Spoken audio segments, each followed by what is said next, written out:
Place maintenant à votre troisième partie de ce journal Culture et Patrimoine. En Franche-Comté, nous partons à Luxeuil, à la découverte de la villa du Châtigny. Ce monument très secret ouvre ses portes ce week-end après 60 ans de sommeil. Un événement pour les journées du patrimoine et un moment éphémère. 2 jours seulement. Stéphanie Bourgeot, Antoine Laroche et Florence Petit.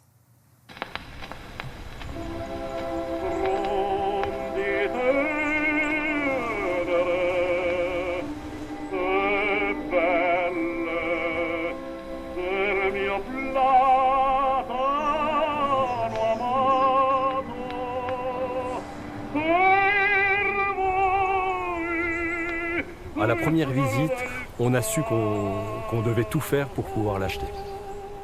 Quand on vit dans une ville et qu'au quotidien on passe devant une propriété qui est magnifique de l'extérieur et que malheureusement on la voit éteinte, entre guillemets, et qu'on se dit finalement pourquoi pas se lancer le défi et la faire revivre. Elle est la belle endormie, le fantasme silencieux de toute une ville, celle que l'on se plaît à espionner à travers les grilles, immobile depuis 60 ans. Il y avait des moments où on aurait cru qu'on voyait quelqu'un, mais c'est vrai qu'on l'a jamais vu, on a toujours vu les fenêtres un petit peu abîmées et tout. C'est vrai que ça fait plaisir de voir qu'en France on sauvegarde des bâtiments comme ça, et ça fait du bien. Au cœur du quartier thermal, la villa du Châtigny s'étire voluptueusement, enfin réveillée par la douce folie d'un couple passionné. Construite en 1881 par un luxovien fortuné, elle devient la propriété d'Anna Gould, richissime héritière des chemins de fer américains. Duchesse de Talleyrand, curiste et mondaine, elle y emménage en 1927. Eau chaude, électricité, ascenseur, la villa est en avance sur son temps. Elle l'est tellement qu'elle en devient même le berceau de l'Europe. Au Quai d'Orsay, après une semaine d'ultime mise au point, M. Robert Schuman a apposé sa signature au bas du plan qui porte son nom. Avant de paraffer les débuts de la communauté européenne à Paris, Robert Schuman les négocie à Luxeuil. Au prétexte d'honorer des festivités autour de Saint-Colomban, il convie des diplomates de toute l'Europe, du Vatican, des États-Unis au Châtigny, devenu hôtel de luxe. Le secret de Luxeuil, c'est en 1950. 1950, c'est au juillet 1950.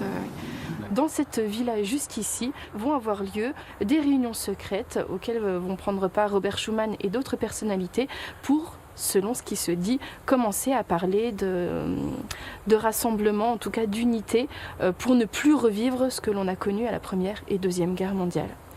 Malheureusement, aujourd'hui encore, la teneur de ces échanges reste totalement secrète. Bien décidés à remonter le fil du temps, les nouveaux propriétaires se proposent de raconter cette histoire et quelques autres aux curieux qui pousseront la porte. La part belle sera faite au peintre Demangel, pensionnaire de la folie, un caprice architectural sauvé de la destruction. Son atelier s'étoile comme s'il y était. Ils offriront également un écrin à une autre collection plus personnelle et tout à fait inattendue. 100 ans de flacons Guerlain, plus de 300 signés Baccarat ou Lalique. C'est un peu une histoire de famille, c'est-à-dire que mes grands-parents, arrière-grands-parents, parents portaient du Guerlain.